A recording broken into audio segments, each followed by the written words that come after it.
Hello guys. അപ്പോൾ നമ്മൾ ഇന്ന് എക്സ്പ്ലെയിൻ ചെയ്യാൻ പോകുന്നത് ഈ വർഷം പുറത്തിറങ്ങിയ ഏജന്റ് കിം റീആക്ടിവേറ്റഡ് എന്നൊരു ആക്ഷൻ ത്രില്ലർ സീരീസാണ്. മൊത്തം 10 എപ്പിസോഡുകളാണ് ഈ സീരീസിൽ വരുന്നത്. അപ്പോൾ നമുക്ക് നേരെ എക്സ്പ്ലനേഷനിലോട്ട് കടക്കാം. അതിനു മുമ്പ് എൻ്റെ ചാനൽ ഇതുവരെ സബ്സ്ക്രൈബ് ചെയ്തില്ലെങ്കിൽ തീർച്ചയായും സബ്സ്ക്രൈബ് ചെയ്യുക. ഈ എപ്പിസോഡിൻ്റെ തുടക്കത്തിൽ കാണിക്കുന്നത് അകത്ത് ഒരുപാട് ഫൈറ്റ് നടക്കുമ്പോൾ വെളിയിൽ ചോയിയെ കാണിക്കുകയാണ്. അയാൾ ഇപ്പോഴും ആ ഒരു ഹോട്ടൽ വിട്ട് പുറത്തു പോയിട്ടില്ല. ആ ഒരു ട്രക്കും കൊണ്ട് ഈ ഒരു ഹോട്ടലിനെ ചുറ്റായിട്ട് ഇങ്ങനെ ചുറ്റി നടക്കുന്നത്. ഇതേ സമയം നമ്മുടെ പാർക്കിനെയും സിയോങ്ങിനെയും കാണിക്കുമ്പോൾ ഇവർ രണ്ടുപേരും ജൂവിൻ്റെ കാറിൽ പോകുന്നു. ഇത് ചോയ് കാണുന്നുണ്ട്. ശേഷം കിമ്മിനെയും ജനറലിനെയും നോർത്ത് കൊറിയൻ ഏജന്റുമാർ വളഞ്ഞു പിടിച്ചിരുന്നല്ലോ. അതുപോലെ കുറേ നേരം ഇങ്ങനെ നിന്ന് കഴിഞ്ഞാൽ ഇവിടെ നിൽക്കാനേ പറ്റൂല, രക്ഷപ്പെട്ടു പോകാൻ പറ്റില്ല എന്നും പറഞ്ഞ് ഇവർ രണ്ടുപേരും ആ ഒരു സോൾജേഴ്സുമായി ഭയങ്കരമായിട്ട് ഫൈറ്റ് ചെയ്യുന്നു. എന്നിട്ട് സാങ് ഈ സാധനങ്ങളെല്ലാം കൊണ്ടുവന്ന് ചെറിയൊരു വണ്ടിയുണ്ട്, അതുകൊണ്ട് ഇവരുടെ അടുത്തേക്ക് വരുന്നതും ഇപ്പോൾ ജനറലിൻ്റെ കയ്യിലുള്ള ആ ഒരു ബോംബുണ്ടല്ലോ അതെടുത്ത് ഇവരുടെ ഇടയിലേക്ക് ഇട്ടുകൊടുത്തിട്ട് കിം അയാളെയും കൂട്ടി ആ ഒരു വണ്ടിയിൽ വെളിയിലേക്ക് വരികയാണ്. അങ്ങനെ ഇവർ രണ്ടുപേരും ഈ ഒരു ഹോട്ടലിൻ്റെ മറ്റൊരു വഴിയിലേക്ക് വരുമ്പോഴാണ് അവിടെ നോർത്ത് ഏജൻറ്റ് തോക്കുമായി നിൽക്കുന്നത്.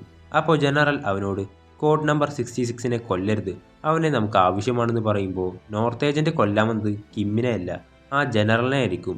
കാരണം അവൻ്റെ ചേട്ടൻ മരിക്കാനുള്ള കാരണക്കാരൻ ഇയാളാണെന്നുള്ള കാര്യം അവന് മനസ്സിലായി. അപ്പോൾ ഇത് കേൾക്കുന്ന അയാൾ, ഇല്ല, നിന്റെ ചേട്ടൻ ഒരു മിഷന് പോയപ്പോഴേക്കും അവിടെ വെച്ചാണ് മരിച്ചുപോയത് എന്ന് പറയുമ്പോൾ, എന്ത് മിഷന് പോയിട്ട് മരിച്ചു പോയെന്നോ? നീ എന്നോട് എന്താ പറഞ്ഞത്? കിമ്മാണ് എൻ്റെ ചേട്ടനെ കൊന്നതെന്നും അതുകൊണ്ട് കിമ്മിനെ കൊല്ലാൻ വേണ്ടിയിട്ടല്ലേ നീ എന്നെ പറഞ്ഞു വിട്ടത്? ദേ ഇപ്പോൾ അവൻ എൻ്റെ മുന്നിൽ തന്നെയുണ്ട്. ഞാൻ അവനോട് തന്നെ ചോദിക്കാം, എൻ്റെ ചേട്ടനെ കൊന്നത് നിങ്ങളാണോ എന്ന് ചോദിക്കുമ്പോൾ കിം, നിൻ്റെ ചേട്ടനെ എന്നെക്കൊണ്ട് രക്ഷിക്കാൻ കഴിഞ്ഞില്ല എന്ന് പറയുമ്പോൾ ഇതിലൂടെ തന്നെ മനസ്സിലായി കിമ്മല്ല അവൻ്റെ ചേട്ടനെ കൊന്നതെന്ന്. എന്നിട്ട് നോർത്ത് ഏജൻറ്റ് അയാളെ കൊല്ലാൻ വേണ്ടി തോക്ക് ചൂണ്ടുമ്പോൾ കിം പെട്ടെന്ന് ഇടയിലേക്ക് കയറും. അപ്പോൾ നോർത്ത് ഏജൻറ്റ്, നീ എന്തിനാ അയാളെ സഹായിക്കുന്നത്? അയാളെ രക്ഷിക്കാൻ ശ്രമിക്കുന്നത് എന്തിനാ? മാറാൻ പറയുമ്പോൾ കിം, ഇല്ല, അതൊരിക്കലും കഴിയില്ല. അയാളെ കൊല്ലാനായിട്ട് നിനക്ക് എത്രത്തോളം ദേഷ്യമുണ്ടോ അതിലും കൂടുതൽ ദേഷ്യം എനിക്കുണ്ട്. പക്ഷെ ഇപ്പോൾ എന്നെക്കൊണ്ട് കഴിയില്ല. എനിക്ക് എൻ്റെ മകളെ രക്ഷിക്കാൻ വേണ്ടി ഇയാളെ വേണം. എൻ്റെ മകളുടെ മുന്നിൽ എനിക്കൊരു പ്രതികാരവുമില്ല എന്നെല്ലാം പറയുമ്പോൾ നോർത്ത് ഏജൻറ്റിന് കാര്യം മനസ്സിലായി. കിം തൻ്റെ മകൾക്ക് വേണ്ടിയിട്ടാണ് ഇതെല്ലാം ചെയ്യുന്നതെന്ന്. അതുകൊണ്ട് അവൻ മാറിക്കൊടുക്കും. ശേഷം ചോയ് അവിടേക്ക് ആ ഒരു വലിയ വണ്ടിയായിട്ട് വരുന്നതും ഇത് കണ്ട കിം ജനറലിനെ ആ ഒരു വണ്ടിയിലേക്ക് കയറ്റിയിട്ട് ഇവരെല്ലാവരും അവിടെ നിന്ന് പോകും. ഇവരാണെങ്കിൽ ആ ഒരു വണ്ടിയും കൊണ്ട് നേരെ ആ ഒരു ഹോട്ടൽ കഴിഞ്ഞിട്ടുള്ള ആ ഒരു ബാരിക്കേഡും കാര്യങ്ങളൊക്കെ ഉണ്ടല്ലോ അതെല്ലാം കഴിഞ്ഞ് സേഫായിട്ട് പുറത്തേക്ക് പോകുന്നുണ്ട്. അങ്ങനെ കുറേ ദൂരം ഇവർ വണ്ടി ഓടിച്ചിട്ട് പോകുമ്പോഴാണ് പാർക്ക് വിളിക്കുന്നത്. കിം, സോറിടാ, എനിക്കിതല്ലാതെ വേറെ വഴിയില്ല. നീ വന്നില്ല എന്നുണ്ടെങ്കിൽ ഞങ്ങളുടെ മക്കളെ അവൻ കൊല്ലും എന്നാണ് പറയുന്നത്. ഞങ്ങളുടെ രണ്ടുപേരുടെയും മക്കളെ ജൂ പിടിച്ചു വെച്ചേക്കാണ്, അതുകൊണ്ട് നീ ഈ സ്ഥലത്തേക്ക് വരണമെന്ന് പറയും. ഈ കാര്യം സാങ്ങിന് മനസ്സിലാവുന്നുണ്ട്. അപ്പോൾ ഇവരുടെ ആ ഒരു വണ്ടി ഓടിച്ചിട്ട് ഇവർ ആ ഒരു ഹോട്ടലിലേക്ക് കയറാനുള്ള വഴിയിൽ നമ്മുടെ കിമ്മിൻ്റെ വണ്ടി ഇട്ടിട്ടുണ്ട്. അവിടേക്ക് വന്ന് കിം ഇപ്പോൾ ആ ഒരു വണ്ടിയിലേക്ക് കയറുന്നതിന് മുന്നേ ജനറലിനെ മേജറിൻ്റെ അടുത്തേക്ക് എത്തിച്ചേക്ക് എന്ന് ചോയോടും സാങ്ങിനോടും പറയും. എനിക്കൊരു പ്രധാനപ്പെട്ട ജോലിയുണ്ടെന്ന് പറഞ്ഞ് കിം അവിടുന്ന് പോകുന്നു. ശേഷം അവൻ നേരെ പോകുന്നത് ജൂ ഉള്ള സ്ഥലത്തേക്കാണ്.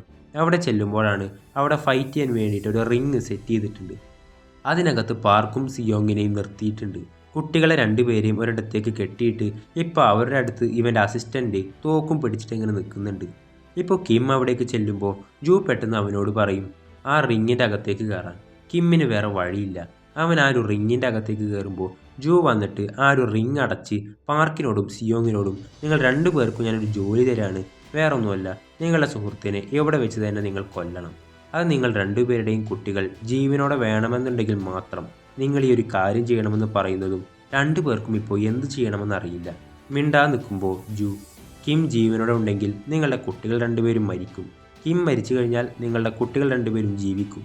ഇതിലേത് വേണമെന്ന് നിങ്ങൾ തന്നെ തിരഞ്ഞെടുക്കുക, കുട്ടികളോ അതോ സുഹൃത്തോ? ഇപ്പോൾ സിയോങ്ങിനും പാർക്കിനും കിമ്മിനെ അടിക്കാൻ പറ്റുന്നില്ല. അവർ രണ്ടുപേരും അങ്ങനെ നിൽക്കുമ്പോൾ ഇപ്പോൾ കിം അവരോട് പറയും, എന്നേക്കാൾ വലുതാണ് നമുക്ക് നമ്മുടെ കുട്ടികൾ, അതുകൊണ്ട് നിങ്ങൾ എന്തായാലും ഈ ഒരു കാര്യം ചെയ്യണം. എന്നെ അടിക്കാൻ പറയുമ്പോൾ രണ്ടുപേരും അപ്പോഴും ഒന്നും ചെയ്യാതെ തന്നെ നിൽക്കുകയാണ്. അപ്പോൾ ജൂ ആ അസിസ്റ്റൻറ്റിന് സിഗ്നൽ കൊടുക്കുന്നതും അവൻ ഈ ഒരു കുട്ടികളെ മുകളിലേക്ക് ഷൂട്ട് ചെയ്യും. കിം, നിങ്ങൾ എന്ത് ചെയ്തിട്ടും ഒരു കാര്യമില്ല. എന്നെ അടിക്കാൻ പറയുമ്പോൾ ഇവർ രണ്ടുപേരും അപ്പോഴും അതേപോലെ തന്നെ അനങ്ങാൻ നിൽക്കും. ഇപ്പോൾ അങ്ങനെ തന്നെ നിന്ന് കഴിഞ്ഞാൽ ശരിയാവില്ലെന്ന് മനസ്സിലാക്കി കിം ഇവരെ രണ്ടുപേരെയും അടിക്കാൻ തുടങ്ങും. അപ്പോഴാണ് പാർക്ക്, എടാ കുറച്ച് നേരം വെയിറ്റ് ചെയ്യും, എന്തെങ്കിലും ഒരു വഴി നമുക്ക് കിട്ടും, ആവേശം കാണിക്കരുതെന്ന് പറയുന്നുണ്ടെങ്കിലും കിം, നമുക്ക് വേറെ വഴിയില്ല, ഞാൻ മരിച്ചാലേ കുട്ടികൾ രണ്ടുപേരെയും രക്ഷപ്പെടുത്താൻ പറ്റുള്ളൂ എന്ന് പറയുമ്പോൾ ഇപ്പോൾ പാർക്കിനും വേറെ വഴിയില്ല. അതുകൊണ്ട് അവനും തിരിച്ച് കിമ്മിനെ ഇടിക്കുകയാണ്. ഇപ്പോൾ കുറേ നേരം അടികൊണ്ട് കിം ഒരു അവസരത്തിൽ താഴേക്ക് വന്ന് വീഴുമ്പോൾ ജു, ചേടാ എന്താടാ കുറേ നേരമായിട്ട് നിങ്ങൾ കാണിക്കുന്നത്? നിങ്ങളോട് ഇങ്ങനെ അടിക്കാനാണോ പറഞ്ഞത്? അവനെ കൊല്ലാനാണ് പറഞ്ഞത്. എന്നിട്ട് അസിസ്റ്റന്റിന്റെ കയ്യിൽ നിന്നും തോക്ക് വാങ്ങി കുട്ടികളെ കൊല്ലുമെന്ന് പറഞ്ഞ് തോക്ക് ചൂണ്ടുമ്പോൾ ഇവർക്ക് രണ്ടുപേർക്കും വേറെ വഴിയില്ലാതെ വീണ്ടും കിമ്മിനെ ഇടിക്കുന്നു. കിം, നമ്മളെക്കാൾ പ്രധാനം നമ്മുടെ കുട്ടികളാണ്. അതുകൊണ്ട് ഒരു പക്ഷേ ഞാനിതിൽ മരിച്ചുപോയി കഴിഞ്ഞാൽ എൻ്റെ മിന്നിനെ നിങ്ങളാണ് നോക്കേണ്ടത് എന്നെല്ലാം പറയും. ഇത് കേൾക്കുന്ന ജൂ പെട്ടെന്ന് ആ ഒരു റിങ്ങിൻ്റെ അടുത്തേക്ക് വന്ന്, നീ മരിച്ചുപോയി കഴിഞ്ഞാൽ നിന്റെ മകൾ നിന്നെ ഒരുപാട് മിസ് ചെയ്യുമല്ലേ, അതാണ് എനിക്ക് വേണ്ടതെന്ന് പറഞ്ഞ് ചിരിക്കുന്നതും ഇതായിരുന്നു കിമ്മിന് വേണ്ടത്. അവൻ പെട്ടെന്ന് ജൂവിൻ്റെ കോട്ടുണ്ടല്ലോ അതിലേക്ക് കയറി പിടിച്ച് ഒരൊറ്റ വലിച്ചു പിടിച്ചു വെക്കും. പെട്ടെന്ന് പാർക്കും സിയോങ്ങും ഓടി വന്ന് ആ റിങ് ചവിട്ടി തുറക്കുന്നതും ഇവർ രണ്ടുപേരും നേരെ പോകുന്നത് ആ ഒരു അസിസ്റ്റന്റിൻ്റെ അടുത്തേക്കാണ്. സിയോങ് ഓടി വന്ന് ഒരൊറ്റ ചവിട്ട്. അപ്പോഴായിരിക്കും ഇവരുടെ പ്ലാൻ എന്താണെന്ന് കാണിക്കുന്നത്. 3 പേരും ആ ഒരു റിങ്ങിൽ നിന്നിട്ട് ഫൈറ്റ് തുടങ്ങുമ്പോൾ കിം, നിങ്ങൾ എന്നെ അടിക്ക്. ആ ജൂ എപ്പോഴെങ്കിലും ഈ ഒരു റിങ്ങിൻ്റെ അടുത്തേക്ക് വരും, അതുവരെ നിങ്ങൾ എന്നെ അടിക്കണം. ആ ഒരു അവസരം കിട്ടിക്കഴിഞ്ഞാൽ ഞാൻ നിങ്ങൾക്ക് സിഗ്നൽ തരാം എന്ന് പറഞ്ഞിട്ട് ഇവർ പ്ലാൻ ചെയ്താണ് ഈ ഒരു കാര്യം ചെയ്തത്. അങ്ങനെ പാർക്കും സിയോങ്ങും അവരുടെ കുട്ടികളെ രക്ഷപ്പെടുത്തും. അതേപോലെ തന്നെ ജൂ ഇപ്പോഴും മരിച്ചിട്ടില്ല. അവനെ അവിടെ തന്നെ വെച്ചിട്ട് ഇവർ 3 പേരും ഇപ്പോൾ പുറത്തേക്ക് പോവുകയാണ്. അങ്ങനെ വെളിയിലേക്ക് വരുമ്പോഴാണ് കിം ഇവരോട് പറയുന്നത്, ഓക്കെ കുട്ടികളെ നോക്കിക്കോ, ഞാൻ ഇവിടെ നിന്ന് പോവുകയാണ് എന്ന് പറഞ്ഞ് കിം അവിടെ നിന്ന് പോകുന്നു. അപ്പോഴാണ് നമ്മുടെ സിയോങ് പാർക്കിനോട് പറയുന്നത്, ദേ ഇപ്പോഴും പ്രശ്നമൊന്നും കഴിഞ്ഞിട്ടില്ല, മിൻ ഇപ്പോഴും കിമ്മിനടുത്ത് എത്തിയിട്ടില്ല, അതുകൊണ്ട് അവന് നമ്മുടെ സഹായം വേണം, കൂടാതെ നമ്മുടെ കുട്ടികളെ സംരക്ഷിക്കണം എന്ന് പറയുമ്പോൾ പാർക്ക് അതിനൊരു വഴിയുണ്ടെന്ന് പറഞ്ഞിട്ട് നേരെ പോകുന്നത് അവൻ്റെ ഭാര്യയുടെ അടുത്തേക്കാണ്. കാരണം അവൻ്റെ വൈഫ് ആർമിയിലാണ്. അതുകൊണ്ട് ആ ഒരു ഓഫീസിലേക്ക് വരുമ്പോൾ പാർക്കിൻ്റെ ഭാര്യ ചോദിക്കും, അല്ല നിങ്ങളെന്താ ഇവിടെ? അപ്പോൾ നമ്മുടെ കുട്ടികളെ നീ നോക്കണം, എനിക്കൊരു ജോലിയുണ്ടെന്ന് പറയുമ്പോൾ ഇത് കുട്ടികളെ നോക്കുന്ന സ്ഥലമല്ല, ആർമി ക്യാമ്പാണെന്ന് പറയുമ്പോൾ അതൊക്കെ എനിക്കറിയാം, പക്ഷേ കിമ്മിനിപ്പോൾ ഞങ്ങൾ രണ്ടുപേരുടെയും സഹായം വേണം, അതേപോലെ തന്നെ കുട്ടികളെ സംരക്ഷിക്കണം, പ്ലീസ് നീ എന്തായാലും ഇത് ചെയ്യണമെന്ന് പറഞ്ഞിട്ട് അവൻ്റെ ഭാര്യയുടെ കാല് പിടിച്ച് അവസാനം കുട്ടികളെ രണ്ടുപേരെയും അവിടെ നിർത്തി ഇപ്പോൾ അവരും നമ്മുടെ കിമ്മിനെ സഹായിക്കാൻ വേണ്ടി പോവുകയാണ്. ശേഷം സൗത്ത് കൊറിയയും നോർത്ത് കൊറിയയും തമ്മിലുള്ള ആ ഒരു സമാധാന ചർച്ച ഉണ്ടല്ലോ അത് നല്ല പോലെ കഴിയുന്നുണ്ട്. അപ്പോൾ സൗത്ത് കൊറിയൻ പ്രസിഡന്റ് ആ ഒരു നോർത്ത് കൊറിയൻ അധികാരിയെ കണ്ടിട്ട്, നിങ്ങളോട് എനിക്കൊന്ന് ഒറ്റയ്ക്ക് സംസാരിക്കണം എന്ന് പറഞ്ഞ് അയാളെ ഒരിടത്തേക്ക് കൊണ്ടുപോയി. ഇന്നലെ ആ ഒരു ഹോട്ടലിൽ നമ്മുടെ കിമ്മിൻ്റെ ടീം കാണിച്ച ആ ഒരു കാര്യങ്ങളുണ്ടല്ലോ അവിടെ അഴിച്ചുവിട്ട ആ ഒരു അക്രമം, ഇപ്പോൾ അതിനെപ്പറ്റിയാണ് ഈ ഒരു സൗത്ത് കൊറിയൻ പ്രസിഡന്റ് അയാളോട് സംസാരിക്കുന്നത്. ഇപ്പോൾ സൗത്ത് കൊറിയൻ പ്രസിഡന്റ് പറയും, നിങ്ങൾ നോർത്ത് കൊറിയയിൽ നിന്നും ഒരു സമാധാന ചർച്ചക്കാണ് ഇവിടെ വന്നത്, ഇവിടെ നടന്ന കാര്യങ്ങളെല്ലാം നിങ്ങളുടെ മുകളിലുള്ള അധികാരികൾക്ക് അറിഞ്ഞു കഴിഞ്ഞാൽ എന്തായിരിക്കും അവസ്ഥ എന്ന് പറയുമ്പോൾ ആ ഒരു നോർത്ത് കൊറിയൻ അധികാരിക്ക് ഇപ്പോൾ ഒന്നും പറയാൻ പറ്റുന്നില്ല. അങ്ങനെ ഈ ഒരു ചർച്ചകളെല്ലാം കഴിഞ്ഞിട്ട് അയാൾ ഇപ്പോൾ തിരിച്ച് നോർത്ത് കൊറിയയിലേക്ക് പോകുന്നതിന് മുന്നേ അയാളുടെ സഹായികളോട് ഇതുപോലെ ഏജന്റ് കിമ്മും അതേപോലെ തന്നെ ജനറലും എവിടെയുണ്ടെന്ന് കണ്ടുപിടിക്കാൻ പറയുന്നു. ശേഷം അടുത്ത ദിവസം ഒരു കൺസ്ട്രക്ഷൻ ബിൽഡിങ്ങിൻ്റെ മുകളിൽ ജൂനെ കെട്ടിത്തൂക്കി നിർത്തിയേക്കാണ്, പക്ഷെ കൊന്നിട്ടില്ല. ഇതെല്ലാവരും കാണുന്നു. ഇതേ സമയം ജനറലിനെ കാണിക്കുമ്പോൾ ഇയാളപ്പോൾ ഹോസ്പിറ്റലാണുള്ളത്. അങ്ങനെ കണ്ണ് തുറന്നിട്ട് ഇയാൾ വയറിൽ ഒളിപ്പിച്ച് വെച്ചിരിക്കുന്ന ആ ഒരു മെമ്മറി കാർഡ് ഉണ്ടല്ലോ അത് അവിടെ തന്നെ ഉണ്ടോ എന്ന് തൊട്ടു നോക്കുമ്പോൾ ആ ഒരു സ്റ്റിച്ച് ഇതുവരെ അവർ അഴിച്ചിട്ടില്ല. അതുകൊണ്ട് അവിടെ തന്നെ ഉണ്ടെന്നും പറഞ്ഞ് അയാൾ സമാധാനമായിട്ട് ഇരിക്കുമ്പോൾ ഇപ്പോൾ അയാളെ അതിനകത്തേക്ക് കുറച്ച് സോൾജേഴ്സ് വന്നിട്ട് അയാളെ പൊക്കിയെടുത്ത് നേരെ നമ്മുടെ സൗത്ത് കൊറിയൻ മേജറിൻ്റെ മുന്നിലായിക്കൊണ്ടിരുത്തു. അപ്പോഴാണ് ആ ഒരു മേജർ ചോദിക്കുന്നത്, നോർത്ത് കൊറിയയെ പറ്റി എനിക്ക് കുറച്ച് കാര്യങ്ങൾ അറിയണം, പറയാൻ കഴിയുമോ എന്ന് ചോദിക്കുമ്പോൾ ഇയാളുമായിട്ട് ഒരു ഡീൽ സംസാരിക്കും.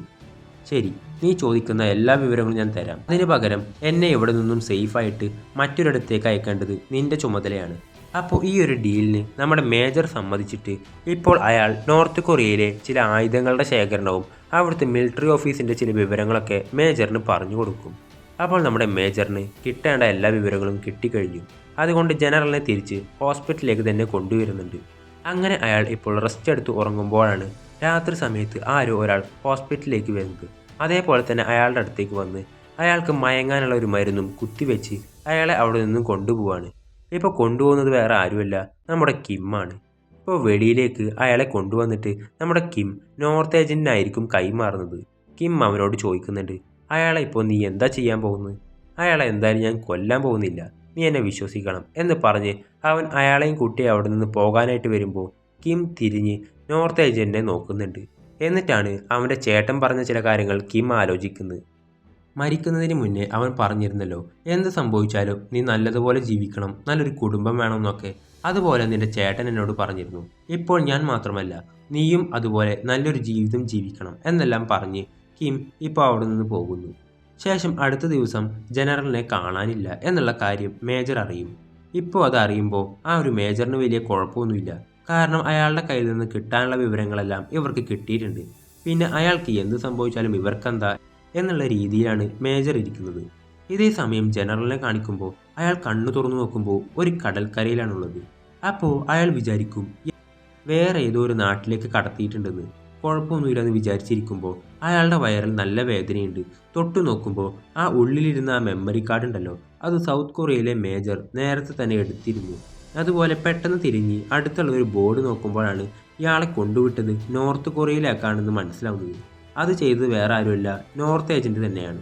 ഇതുപോലെ കടൽ കടന്ന് ആരോ ഒരാൾ ഇവിടേക്ക് വന്നെന്ന് അറിഞ്ഞ നോർത്ത് കൊറിയൻ പട്ടാളക്കാർ എല്ലാവരും ഓടി വന്നിട്ട് അയാളെ പിടിക്കുന്നതും ഇനി ഇയാളുടെ ജീവിതകാലം മുഴുവൻ അയാൾ ജയിലിൽ തന്നെ കഴിയേണ്ടി വരും. അങ്ങനെ അയാളുടെ കാര്യം എന്തായാലും അവിടെ വെച്ച് കഴിയും. ശേഷം കിം ഇപ്പോൾ ഒരാൾക്ക് കോൾ ചെയ്യുകയാണ്. ജൂവിനെ ഒരു വിധത്തിൽ അടിച്ചൊതുക്കി ഹോസ്പിറ്റലിലാക്കിയെങ്കിലും അവൻ പ്രതികാരം ചെയ്യാൻ വേണ്ടി വീണ്ടും വരും എന്ന് കിമ്മിനറിയാം. അതുകൊണ്ട് വലിയൊരു പണക്കാരനെ കിം ഇപ്പോൾ വിളിക്കും. അപ്പോൾ ഇയാൾ വേറെ ആരുമല്ല, ഒരു പണക്കാരനും അതേപോലെ തന്നെ പൊളിറ്റിക്കൽ സപ്പോർട്ടൊക്കെ ഒരുപാടുള്ള ആളാണ്. ഒരു തവണ കിം ഇയാളെ രക്ഷപ്പെടുത്തിയിട്ടുണ്ട്. ഇപ്പോൾ അവൻ വിളിച്ചിട്ട് എനിക്കൊരു സഹായം വേണം, എനിക്കും എൻ്റെ മകൾക്കും സമാധാനമായിട്ടുള്ള ഒരു ജീവിതം ജീവിക്കണം, അതിന് നിങ്ങളെക്കൊണ്ട് മാത്രമേ സഹായിക്കാൻ പറ്റുള്ളൂ.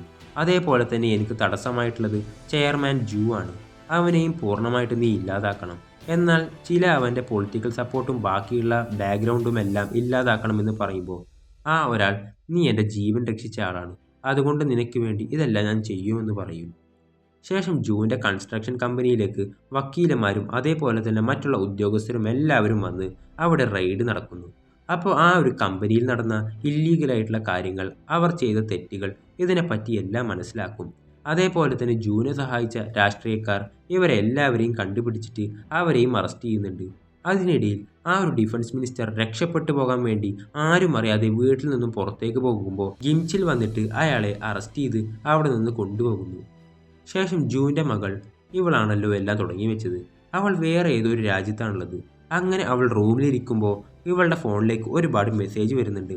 അത് സ്കൂളിൽ പഠിക്കുന്ന എല്ലാ കുട്ടികളും മിന്നിനെ നീ കൊല്ലാൻ ശ്രമിച്ചു അല്ലേ, ഇങ്ങനെ എല്ലാ കാര്യങ്ങളും സ്കൂൾ മുഴുവനായിട്ടും അറിഞ്ഞ് ഇപ്പോൾ അവളെ എല്ലാവരും കുറ്റപ്പെടുത്തുന്നതും അതേപോലെ തന്നെ ന്യൂസിലെല്ലാം കാണിക്കുമ്പോഴും ജൂ ഹോസ്പിറ്റലിലുള്ള ആ ഒരു കാര്യമൊക്കെ ന്യൂസിലൂടെ അവൾ കാണുന്നു. എത്ര വലിയ തെറ്റാണ് അവൾ ചെയ്തതെന്ന് ഇപ്പോൾ അവൾ മനസ്സിലാക്കുന്നുണ്ട്. ശേഷം ഹോസ്പിറ്റലിലുള്ള ജൂവിനെ കാണിക്കുമ്പോൾ വീൽ ചെയറിൽ അവനെ എൻക്വയറി ചെയ്യാൻ വേണ്ടി കൊണ്ടുപോവാണ്. അങ്ങനെ കൊണ്ടുപോകുമ്പോഴാണ് ഒരുപാട് ന്യൂസ് റിപ്പോർട്ടർമാരും ബാക്കിയുള്ള ജനങ്ങളും എല്ലാവരും വന്നിട്ട് അയാളോട് പല ചോദ്യങ്ങളും ചോദിക്കുന്നത്. അതിനിടയിൽ ഒരുത്തൻ പെട്ടെന്നൊരു കത്തി കൊണ്ടുവന്നിട്ട് നമ്മുടെ ജൂവിനെ ഒറ്റക്കുത്ത് വയറിലേക്ക്. പെട്ടെന്ന് അവനെ പിടിച്ചു മാറ്റുമ്പോഴാണ് അത് വേറെ ആരുമല്ല, ആ സ്വർണ്ണപ്പല്ലനായിരുന്നു. അവന് പ്രതികാരം ചെയ്യാനായിട്ടുള്ള സമയം അവൻ നോക്കിയിരിക്കുകയായിരുന്നു. അതുകൊണ്ട് നമ്മുടെ ജൂവിനെ അവിടെയുള്ള ഡോക്ടർമാർ ഇടപെട്ട് അകത്തേക്ക് കൊണ്ടുപോയിട്ട് ചികിത്സയും കാര്യങ്ങളൊക്കെ കൊടുക്കുന്നുണ്ട്. ശേഷം കിം നേരെ വരുന്നത് ആ ഒരു മേജറിനെ കാണാൻ വേണ്ടി. എന്നിട്ട് പറയും, മേജർ, നിങ്ങൾ തന്ന എല്ലാ ജോലിയും ഞാൻ തീർത്തിട്ടുണ്ട്, എനിക്ക് എൻ്റെ മകളെ വേണം, നിങ്ങൾ എനിക്ക് തന്ന ഒരു വാക്ക് പാലിക്കണം എന്ന് പറയുമ്പോൾ മേജർ പറയും, അതെ, ഞാനത് പാലിക്കും, നിനക്ക് നിൻ്റെ മകളുമായിട്ട് നല്ലൊരു ജീവിതം ജീവിക്കാം, പക്ഷെ അതിനു മുന്നേ ഏജന്റ് കിം മരിക്കണം എന്ന് പറയുന്നതും കിമ്മിനത് മനസ്സിലായി. കാരണം ഈ ഐഡൻറ്റിറ്റി ഇല്ലാതാക്കാൻ വേണ്ടിയാണ് അയാൾ അങ്ങനെ പറഞ്ഞത്. ശേഷം കാണിക്കുന്നത് കിം മരിച്ചതുപോലെ തന്നെ ഫേക്ക് ആയിട്ടുള്ള ഒരു ബോഡി നോർത്ത് കൊറിയയിലേക്ക് അയക്കുന്നു. അത് നോർത്ത് കൊറിയൻ ആളുകളെ വിശ്വസിപ്പിക്കാൻ വേണ്ടിയാണ്. അപ്പോൾ ആ ഒരു നോർത്ത് കൊറിയൻ അധികാരി അയാളത് ന്യൂസിലൂടെ കണ്ടിട്ട് ഇപ്പോൾ കിമ്മിനെ സംബന്ധിച്ച എല്ലാ വിവരങ്ങളും, ഇവരുടെ കയ്യിലുള്ള നോർത്ത് കൊറിയയിലുള്ള എല്ലാ വിവരങ്ങളും അയാൾ ഡിലീറ്റ് ചെയ്ത് കളയാൻ പോവുകയാണ്. കാരണം ഇനിയിപ്പോൾ അതിൻ്റെ ആവശ്യമില്ല. ശേഷം കുറേ ദിവസങ്ങൾ കഴിഞ്ഞ് കാണിക്കുമ്പോൾ ഇപ്പോൾ നമ്മുടെ മിന്നിനെ കാണിക്കുകയാണ്. അവളും വിശ്വസിച്ചിരിക്കുന്നത് കിം മരിച്ചു പോയെന്നാണ്. അങ്ങനെ ആ ഒരു കല്ലറയുടെ അടുത്തേക്ക് വന്നിട്ട് മിൻ കുറേ നേരം ഇങ്ങനെ ഇരിക്കുമ്പോഴാണ് അവിടെയുള്ളൊരു കണ്ണാടിയിൽ കിമ്മിനെ കാണുന്നത്. മിന്നിനെ കാണുമ്പോൾ തന്നെ അവൻ പറയും, മോളെ, വരാനായിട്ട് കുറച്ച് ലേറ്റായി പോയി എന്ന് പറയുന്നതും അവൾ ഓടി വന്ന് കിമ്മിനെ കെട്ടിപ്പിടിക്കും. അപ്പോൾ മിന്നും പറയുന്നുണ്ട്, അച്ഛനെ ഞാൻ ഒരുപാട് മിസ് ചെയ്തു. അങ്ങനെ കിം, ഇനി നമ്മൾ രണ്ടുപേരും സന്തോഷമായിട്ടുള്ള ഒരു ജീവിതം ജീവിക്കാൻ പോവാണ്. അതുമല്ല, ഈ നാട്ടിൽ നമുക്ക് എന്തായാലും ഇനി നിൽക്കാൻ പറ്റില്ല, വേറൊരു സ്ഥലത്തേക്ക് പോകണമെന്ന് പറഞ്ഞ് ഇവർ രണ്ടുപേരും നേരെ വരുന്നത് ഗിംച്ചിലിൻ്റെ അടുത്തേക്കാണ്. അവിടെ വരാൻ കാരണം നമ്മുടെ കിമ്മിന് പുതിയതായിട്ടുള്ള ആ ഒരു ഐഡൻറ്റിറ്റിയും കാര്യങ്ങളൊക്കെ റെഡിയാക്കി കൊടുക്കുന്നത് ഇയാളാണ്. അയാൾ കിമ്മിനോട് ഞാൻ കാരണം നിനക്ക് ഒരുപാട് ബുദ്ധിമുട്ടുകൾ ഉണ്ടായിട്ടുണ്ട്, എന്നോട് ക്ഷമിക്കണം എന്ന് പറഞ്ഞ് നമ്മുടെ മിന്നിന് വേണ്ടിയിട്ട് ഒരു ഗിഫ്റ്റും കൊടുക്കുന്നുണ്ട്. അതേപോലെ തന്നെ ഇവർക്ക് രണ്ടുപേർക്കും പുതിയൊരു ഐഡൻറ്റിറ്റിയും പേരും കാര്യങ്ങളെല്ലാം കൊടുത്തിട്ട് ഇപ്പോൾ അവർ രണ്ടുപേരും നല്ല ഹാപ്പി ആയിട്ട് ഇവർക്ക് കിട്ടിയ ഒരു പുതിയ ലൊക്കേഷൻ, പുതിയ ഐഡൻറ്റിറ്റി അതെല്ലാം വെച്ച് ജീവിക്കാൻ പോവാണ്. ശേഷം കിം വണ്ടിയിൽ സാധനങ്ങളൊക്കെ ആയിട്ട് ഇവർ താമസിക്കാൻ വന്ന പുതിയ ഒരു നാട്, പുതിയൊരു വീടുണ്ടല്ലോ, അവിടേക്ക് വന്നിട്ട് ഇപ്പോൾ സാധനങ്ങളെല്ലാം വണ്ടിയിൽ നിന്ന് ഇറക്കുന്നു. അങ്ങനെ സാധനങ്ങളൊക്കെ ഇറക്കുമ്പോഴാണ് പാർക്ക് അവനെ സഹായിക്കാൻ വേണ്ടി ഒരു ബൈക്കിൽ അവിടേക്ക് വരുന്നത്. അങ്ങനെ ഇവർ രണ്ടുപേരും സാധനങ്ങൾ എടുത്ത് വെക്കുമ്പോഴാണ് കുറേ കഴിഞ്ഞ് നമ്മുടെ സിയോങ് അവിടേക്ക് വരുന്നത്. അതും കോട്ടും സ്യൂട്ടൊക്കെ ഇട്ടു. ആദ്യമായാണ് ഇവനെ ടൈക്കോണ്ടോ ഡ്രസ്സിൽ അല്ലാതെ കാണുന്നത്. അപ്പോൾ ഇതിൽ കാണുമ്പോൾ പാർക്ക് ചോദിക്കും, ഓ അപ്പോൾ നിനക്ക് നല്ല ഡ്രസ്സും ഇടാൻ അറിയാം, ഇതൊക്കെ ഇരുന്നിട്ടാണോ നീ അതും ഇട്ടുകൊണ്ട് നടന്ന്? അങ്ങനെ ഇവരുടെ എല്ലാവരുടെയും ജീവിതം വീണ്ടും പഴയതുപോലെ തന്നെ പോവുകയാണ്. കിം മാത്രമാണ് ഇപ്പോൾ കുറച്ച് ദൂരെയായിട്ട് താമസിക്കുന്നത്. ആ ഒരു കാര്യം മാത്രമേ ഉള്ളൂ. അല്ലാതെ ബാക്കി എല്ലാവരും നല്ല സന്തോഷമായിട്ട് ഹാപ്പി ആയി പോകുന്നു. മിന്നാണെങ്കിൽ ഇപ്പോൾ പുതിയൊരു സ്കൂളിൽ പോകുന്നുണ്ട്. കിമ്മിന് പുതിയൊരു ജോലി കിട്ടി. അതുമല്ല ഇടയ്ക്കിടയ്ക്ക് ഇവർ 3 പേരും എപ്പോഴും കാണുന്നുണ്ട്. കാരണം ഇപ്പോൾ കിം പഴയ കിമ്മല്ല. ഇതിനിടയിൽ നമ്മുടെ മിൻ സാങ്ങിനെ പോയി കാണുന്നുണ്ട്. അതിന് കാരണം നമ്മുടെ മിന്നിന് കിം സിംഗിളായിട്ടിരിക്കുന്നത് അത്ര ശരിയാവുന്നില്ല. അതുകൊണ്ട് സാങ്ങിനെയും നമ്മുടെ കിമ്മിനെയും ഒന്നിപ്പിക്കാൻ വേണ്ടിയിട്ടാണ് മിൻ ശ്രമിക്കുന്നത്. അതുപോലെ നമ്മുടെ സാങ്ങിനും കിമ്മിനോടൊരു ഇഷ്ടമുണ്ട്. ശേഷം കിമ്മിന് ഒരിടത്ത് ജോലി കിട്ടിയിട്ടുണ്ട്. അങ്ങനെ അവൻ ആ ഒരു ജോലിക്ക് പോകും. അതൊരു ഏജൻസിയാണ്. ഇപ്പോൾ അവിടേക്ക് വന്ന് നോക്കുമ്പോൾ അവിടെ വലിയൊരു ഡോൺ ഉണ്ട്. കിം അകത്തേക്ക് വരുമ്പോൾ തന്നെ അയാൾ പെട്ടെന്ന് തിരിഞ്ഞിരുന്നിട്ട് പറയും, നീ ആരാണ്? എന്താണ് ഇതിനു മുന്നേ ചെയ്തിരുന്നത്? നിന്നെ പറ്റിയുള്ള എല്ലാ വിവരവും എനിക്കറിയാം എന്ന് പറഞ്ഞ് അയാൾ എഴുന്നേറ്റ് തിരിഞ്ഞ് നമ്മുടെ കിമ്മിനെ നോക്കി നിൽക്കുന്നതും അവനും അയാളോട് ഫൈറ്റ് ചെയ്യാൻ റെഡി ആവുന്നതും കാണിച്ചുകൊണ്ടാണ് ഈ സീരീസ് ഇവിടെ അവസാനിക്കുന്നത്. അപ്പോൾ ഈ സീരീസ് നിങ്ങൾക്ക് ഇഷ്ടപ്പെട്ടാൽ ദയവേത് ലൈക്ക് ചെയ്യുക, ഷെയർ ചെയ്യുക, സബ്സ്ക്രൈബ് ചെയ്യുക.